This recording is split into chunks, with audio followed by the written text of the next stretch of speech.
Okay, let me ask you something. Why have you watched You've Got Mail? I don't know, a dozen times, maybe more. I mean, if you really break it down, it's a pretty simple story, right? Two fairly wealthy people arguing over bookstores in New York. Yet, what is it about this movie? What keeps pulling you back? That thing that brings that unexpected lump in your throat right at the end? Well, here's what we think. We think we're watching a romantic comedy, but maybe, just maybe, we're actually watching a map of our own inner stuff. It's about that gap, between who we really are and who we show the world.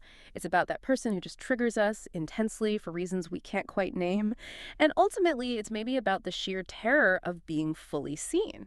Really seen by someone who actually matters. We learn pretty early on, don't we? Which parts of us are welcome and which parts, well, they need to hide. Some of us bury sadness, perform strength. Others might hide their ambition, perform humility instead. We say what we think we should say while our bodies, they hold what we actually feel.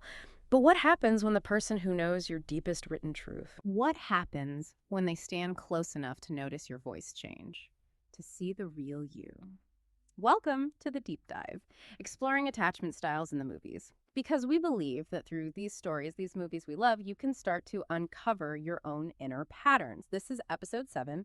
And look, if you're new to attachment theory, you might want to start back with episode 1, where we looked at closer. It gives a good foundation. But today it's all about You've Got Mail, the 1998 classic. We're going to decode it through 5 core patterns. Patterns that explain why we split ourselves, why we hide from intimacy, and why we struggle so much to integrate all the different parts we've kept separate. Yeah, and back in '98, that film captured something that feels incredibly current, doesn't it? This paradox.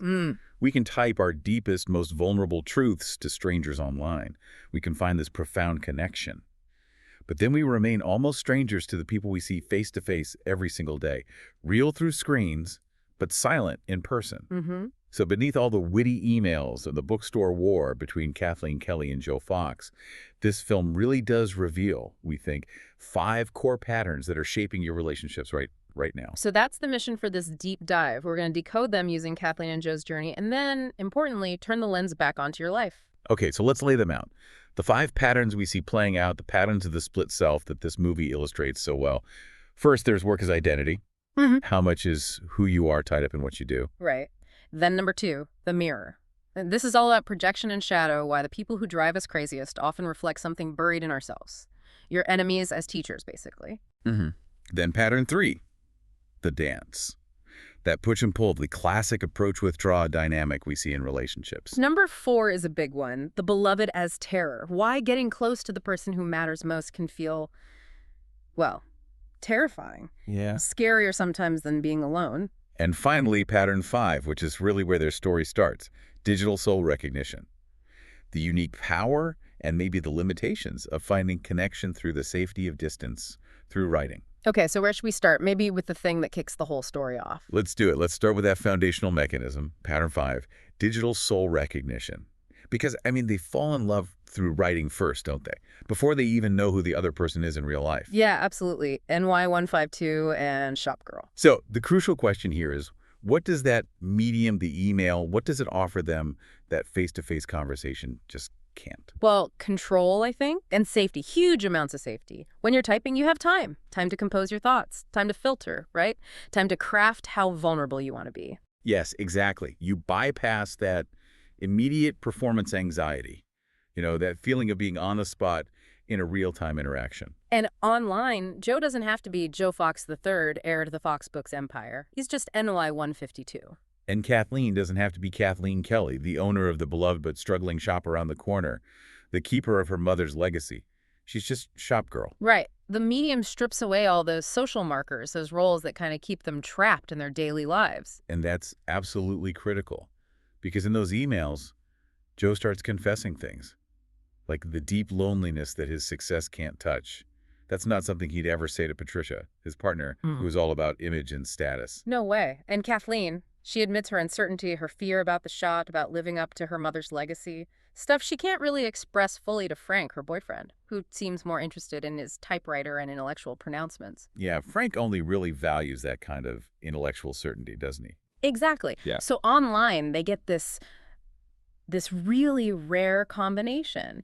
Genuine intellectual connection plus emotional vulnerability. It's real connection, but without the immediate burden of real-world context. of consequences. And isn't it kind of tragic that both Frank and Patricia are almost perfect examples of partners who only seem to require that surface-level performance? It really highlights the split, doesn't it? Mm. Frank's obsessed with his typewriter, his causes. Patricia's obsessed with her phone, her social standing. Neither of them seems to demand or even want the true, messy, vulnerable selves that Joe and Kathleen reveal online. Yeah, they don't make space for it. And that lack of space, that world they're sort of escaping from online, it perfectly sets up the split they both have to eventually overcome. Which brings us right to pattern 1, work as identity. Yes. And they show two completely different ways of managing this, don't they? Almost polar opposites. Totally. Let's start with Kathleen. Okay, so Kathleen, her identity is completely, fused with her work, you know? The shop around the corner isn't just a business for her. No, it's everything. It's her authentic self, her values, her history, her connection to her mother. Right. So when the shop is threatened by Fox Books, it's not just a business problem, it feels like. Like she's being threatened. It's an existential threat. She's poured all her emotional depth, all that capacity for care and connection into her work identity. Which kind of leaves her romantic life with Frank. Well, it's intellectually sharp, they spar wittily, but it feels emotionally quite shallow, doesn't it? She basically put her heart in the shop's ledger, not into her relationship. Mm-hmm.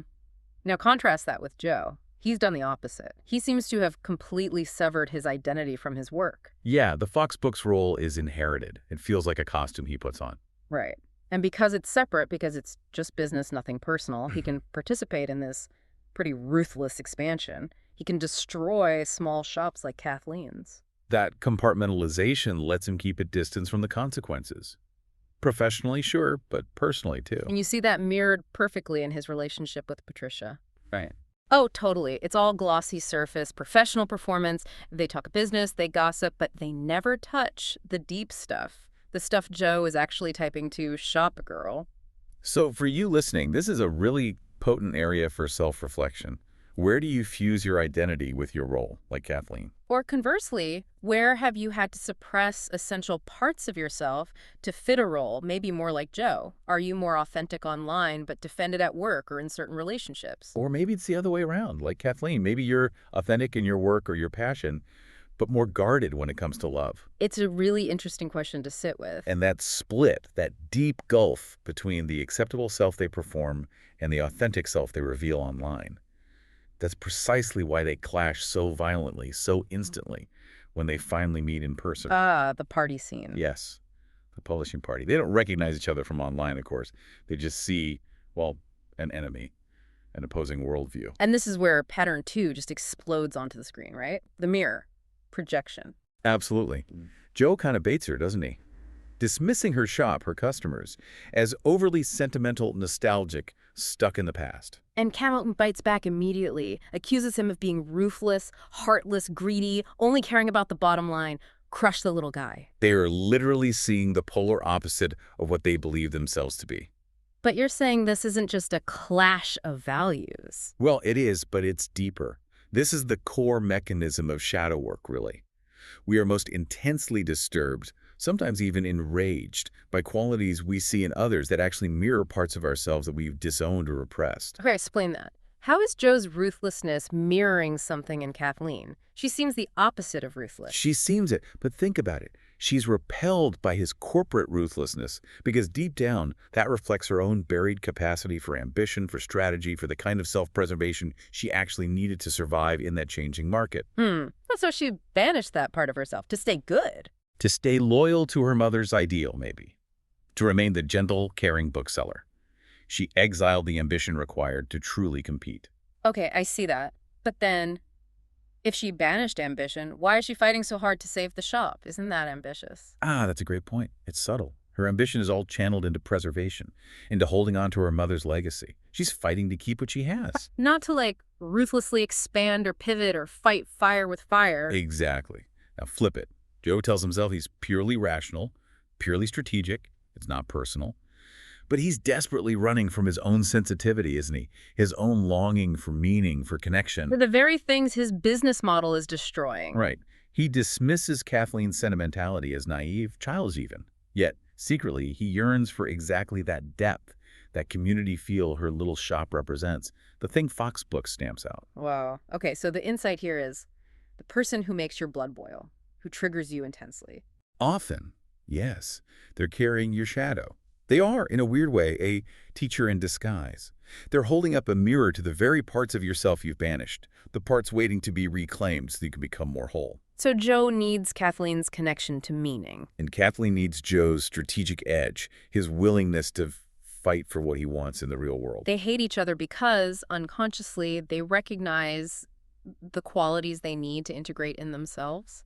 The soul recognizes its missing piece online. That's the attraction. But the conscious mind, operating in the real world with all its defenses, it just sees a rival, an enemy, creates conflict. Exactly. And that deep unconscious connection, that hidden recognition, is what makes the big turning point feel like such a profound, almost physical betrayal. You mean Café Lalo? Yeah. Let's jump to pattern 4, the beloved is terror. That scene is just devastating. It really is. Kathleen is there waiting. She's holding her rose, the signal right. And she's holding on to this fragile hope that this amazing online connection, this person who gets her, is about to materialize, to become real.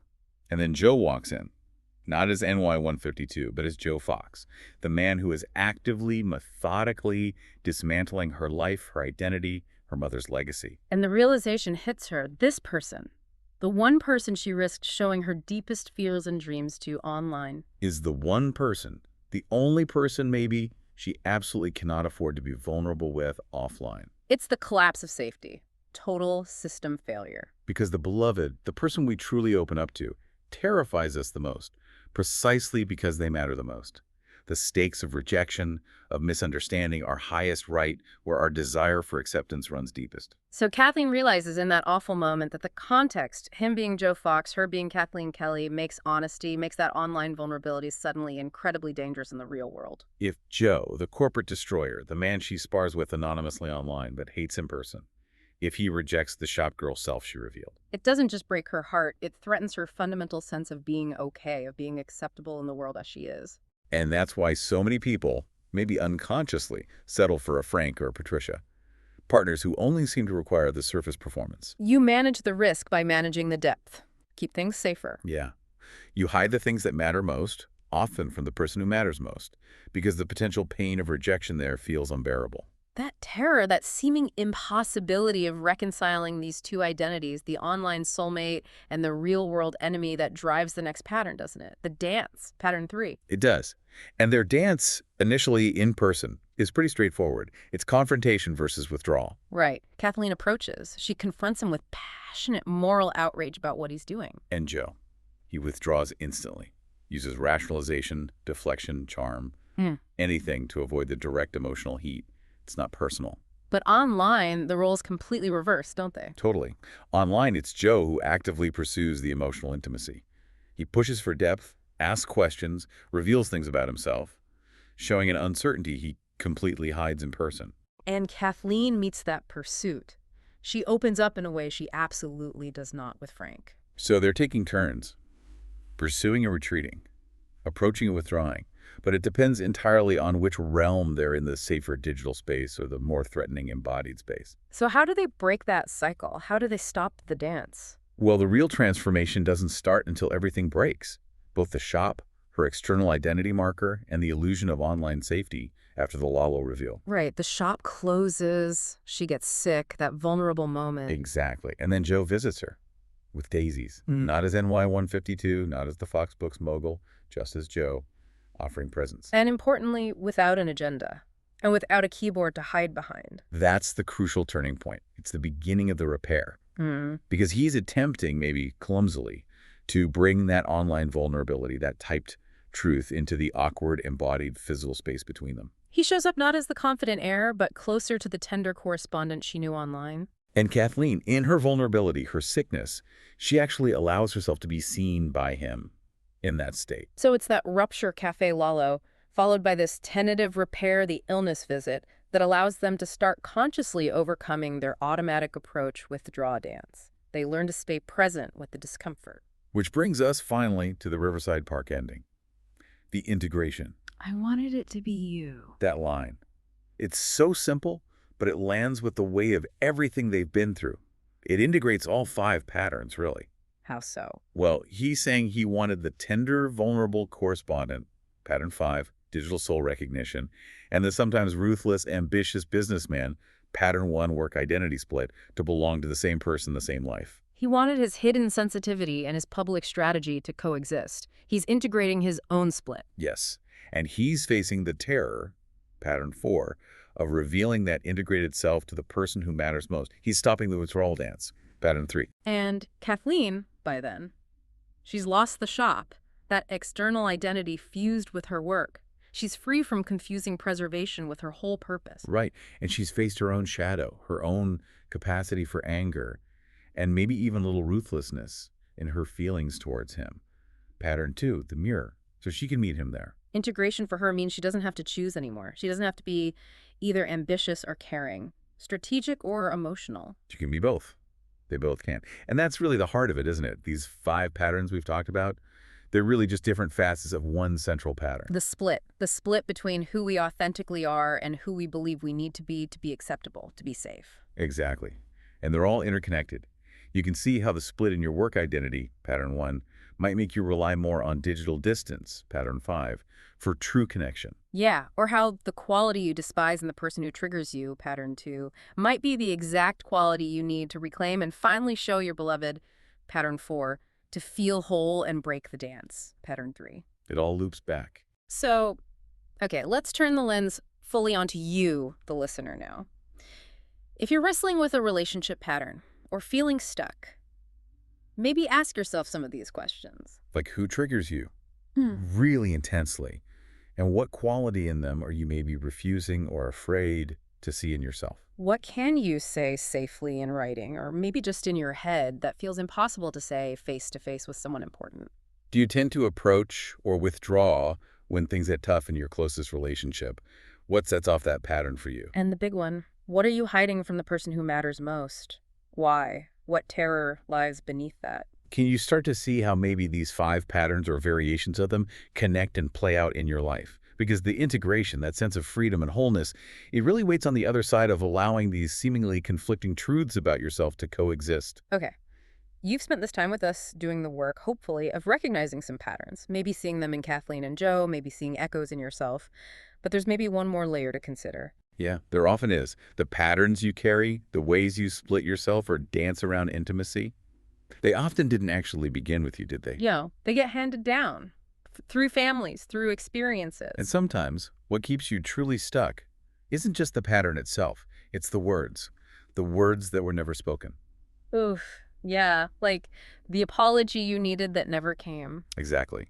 Or the explanation that would have finally made sense of why something painful happened. Or just the simple recognition, someone acknowledging what your experience actually was, especially as a child, validating it. And you can't become fully free, fully integrated if a part of you is still subconsciously waiting for those words, waiting for them to come from someone else, someone outside of you. You're waiting for an external validation, an external release that honestly might never arrive. They might not be capable of giving it. Which keeps the past holding on to the present.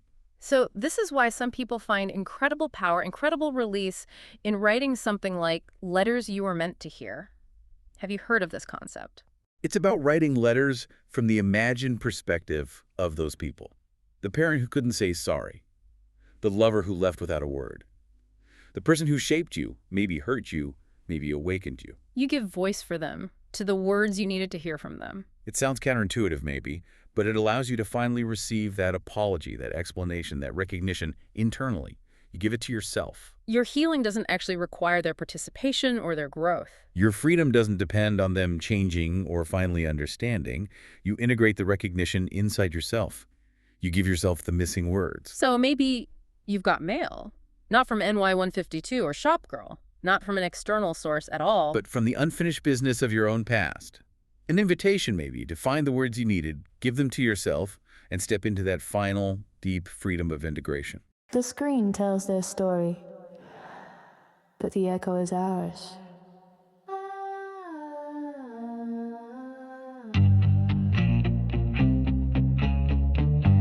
Attachment styles in the movies, with selfie seeker deep dive, because through their stories you can